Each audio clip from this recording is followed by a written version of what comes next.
kobongisa mboka bakoko batikela biso bangala na bakongo baluba bashwahili babembe na bateke balali na bamboshi. Merci et bienvenue dans votre émission Réveille-toi jeune. Ce qui est présenté par votre frère congolais Jordan Bakofo. Sur ce plateau, je vais vous présenter un jeune homme qu'on a reçu aujourd'hui dans notre plateau. Il s'appelle Monsieur Léon Mitonga. Bonjour Monsieur Léon. Bonjour Monsieur Jordan. Comment vous allez?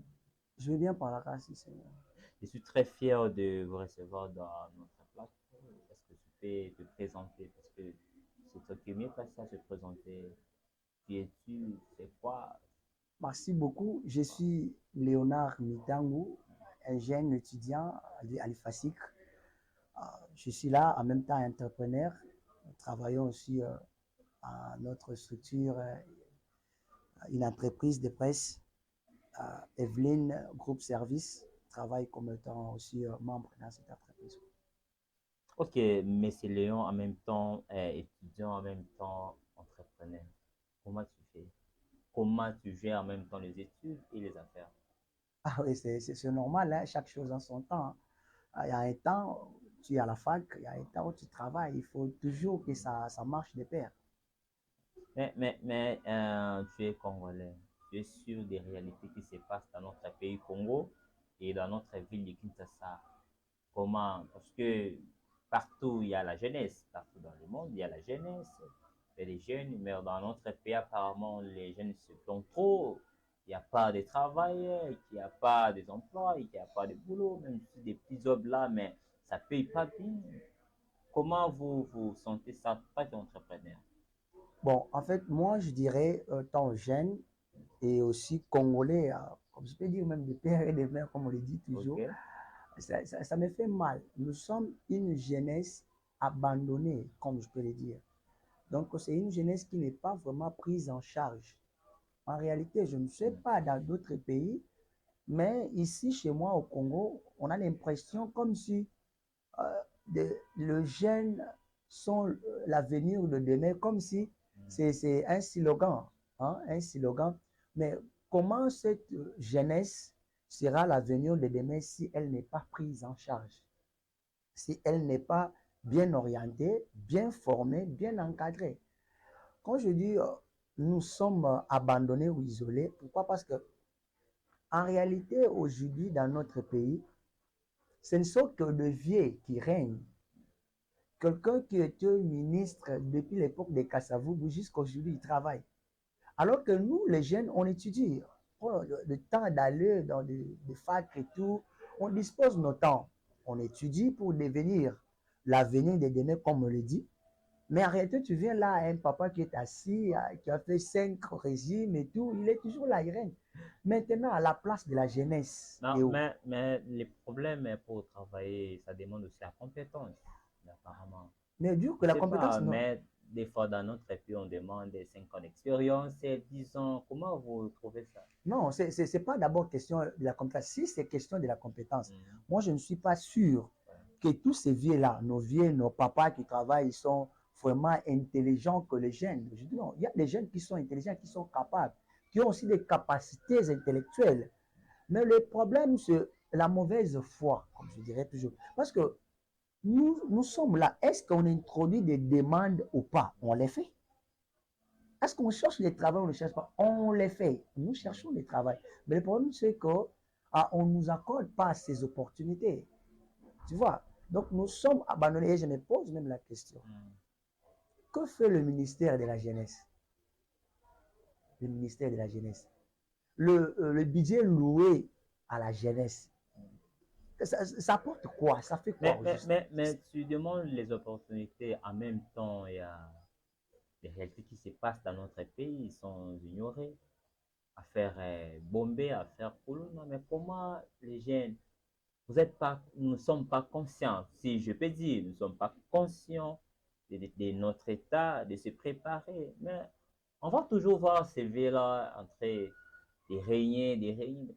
Parce que nous, les jeunes, ne sommes pas conscients. Surtout Non, les jeunes chinois, les jeunes congolais, nous sommes là dans des bombés, dans des ododos, comme on dit, dans des banquiers. Est-ce que Est-ce que comment? tu es sûr qu'un jeune qui a un job, qui travaille, peut aller faire le kuluna et tout ça? Non. Prendre les bombés, c'est un phénomène, je n'encourage pas, parce que c'est pas ça la raison vraiment, mais c'est aussi parmi les raisons. Tu vois, quelqu'un devient kuluna lorsqu'il regarde son avenir. Il a étudié, par exemple, il a fini ses études, il était très intelligent et tout, on le félicitait avec aussi des pourcentages très élevés.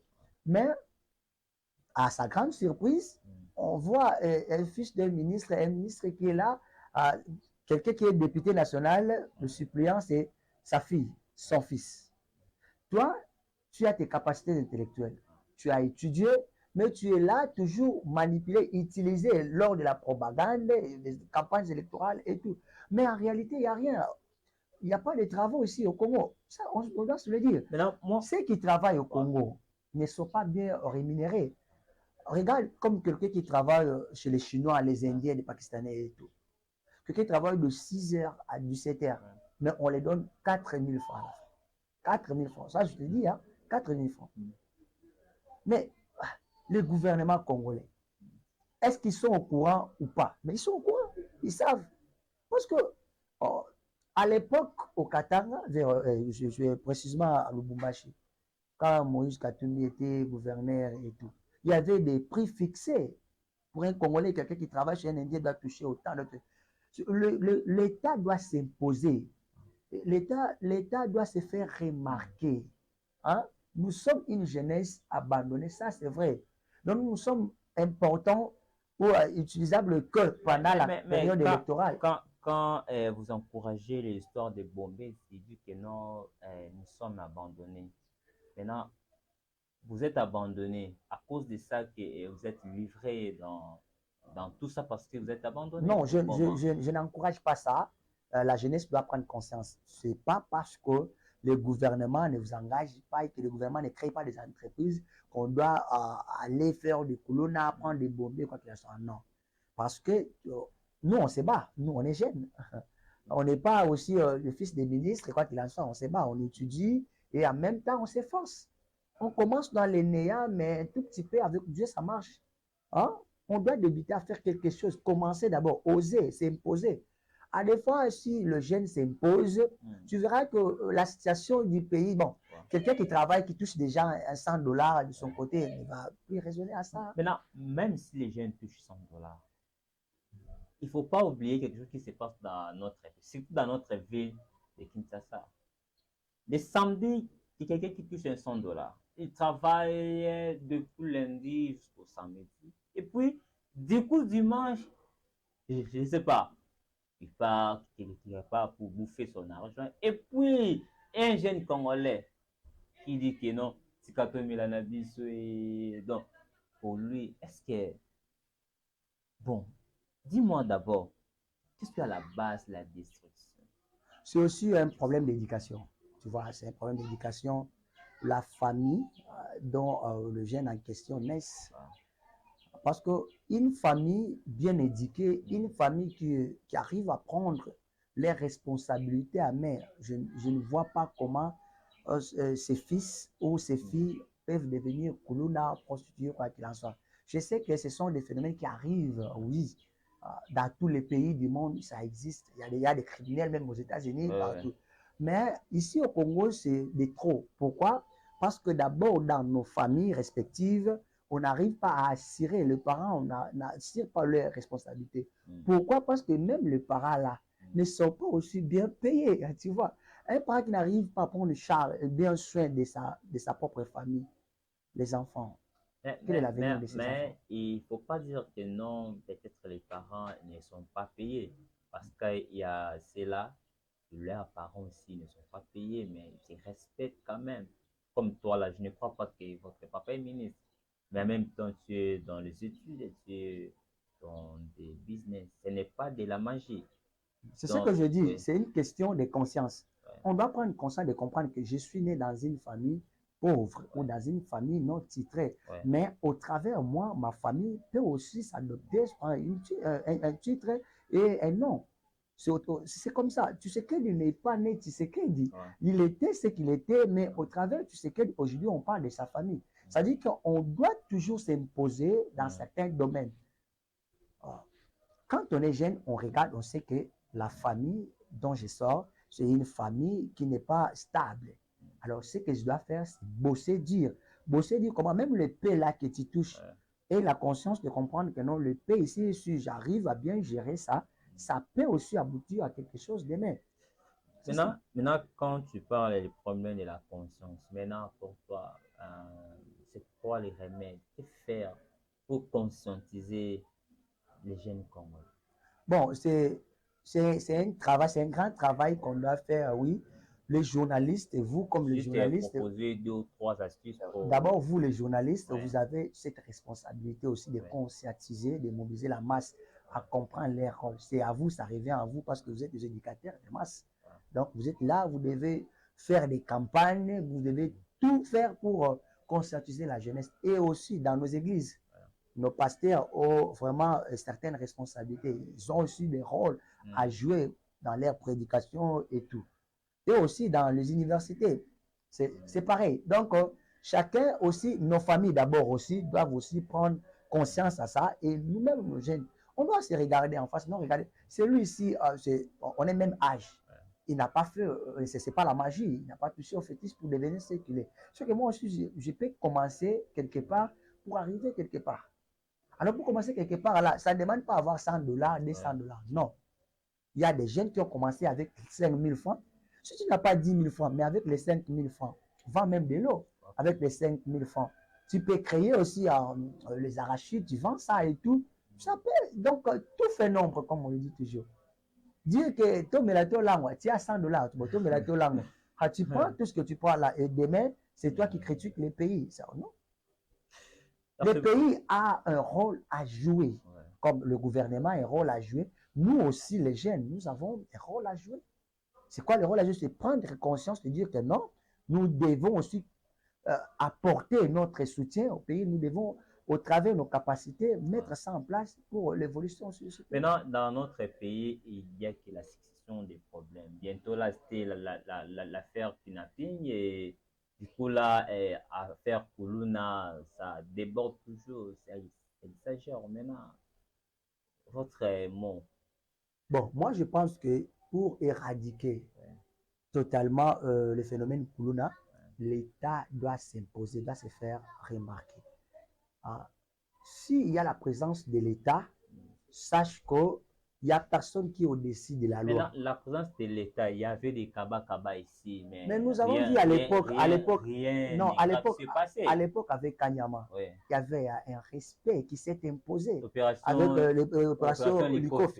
J'avais vu, malgré que ce n'est pas un acte à encourager, mais ça aussi, ça apportait quelque chose, ça donnait un peu de la valeur à l'homme congolais. Tu vois que c'est une manière aussi d'imposer l'autorité de l'État.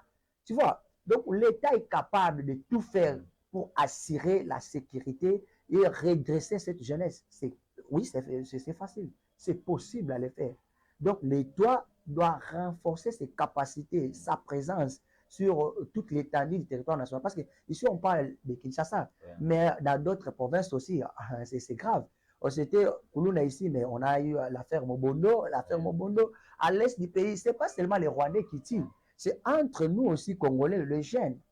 On se tue entre nous pour des choses vaines qui n'apportent rien. C'est normal.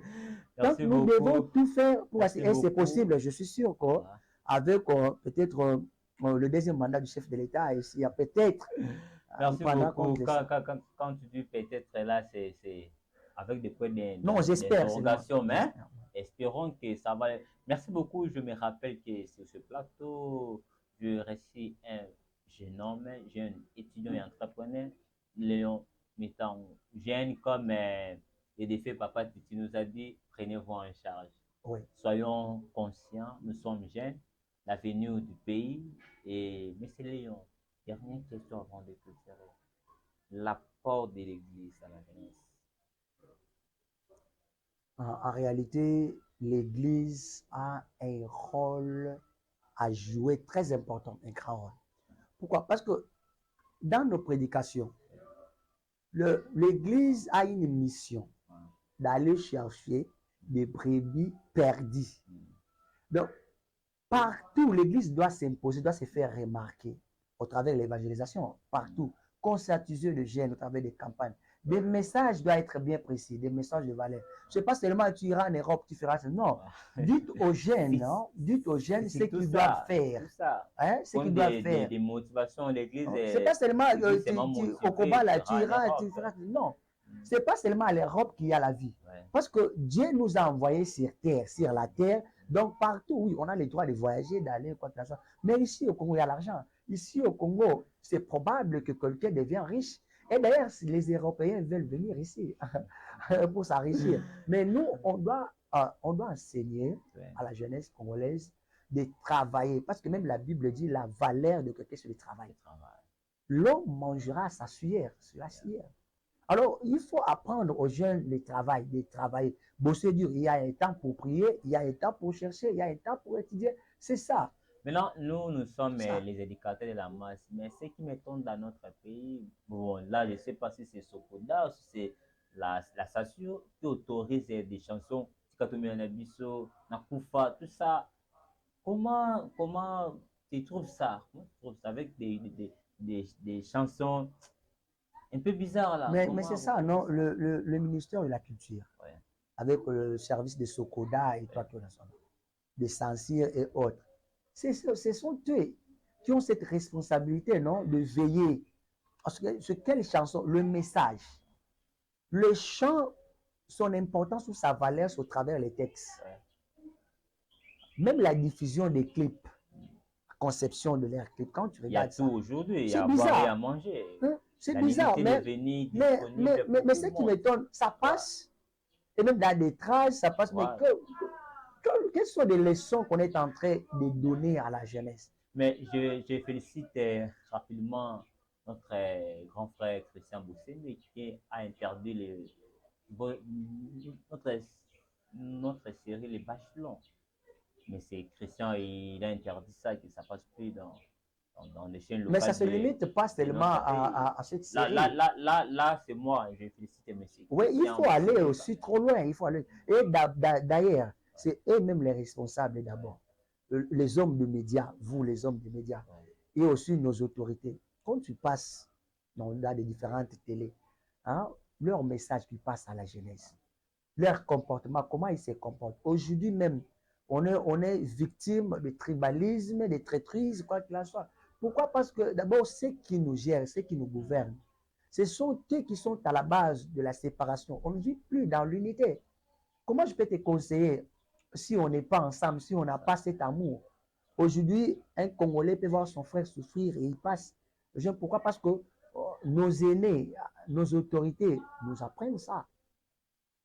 C'est à eux aussi de travailler pour éradiquer ça. Merci beaucoup, M. Léon, jeunes Congolais. Unissons-nous et soyons ensemble. Le Congo, c'est notre héritage. Le Congo, c'est notre héritage. Travaillons pour notre pays. Je crois que Jean-Pierre Bemba dit, avec Dieu, nous vaincrons.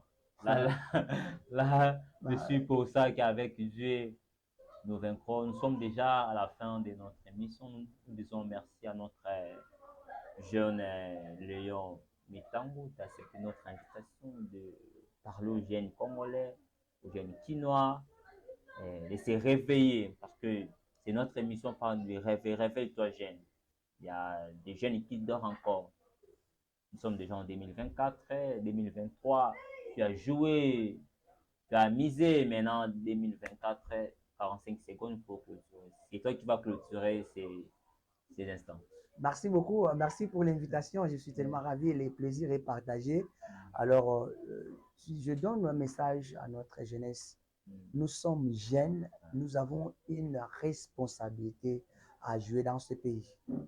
Que les circonstances de ce pays ne nous empêchent pas d'atteindre l'objectif. Lumumba était jeune, mais sa jeunesse nous a apporté quelque chose. Ce qui veut dire, nous aussi, on n'est pas le moindre. On peut faire aussi de grandes choses avec l'âge qu'on a. Si au moins nous avons cette volonté. Donc, je dis merci à tous les jeunes qui nous ont suivis et courage à vous, réveillez-vous, nous devons nous réveiller parce que 2024, je suis sûr que la jeunesse congolaise prendra conscience. Je profite de cette occasion pour dire merci à notre coach, aussi mon coach qui est l'ingénieur Gloire Bendelo. Je dis merci à une jeune aussi, une jeune qui est aussi une éducatrice de masse à Serre Plamedi Mukendi.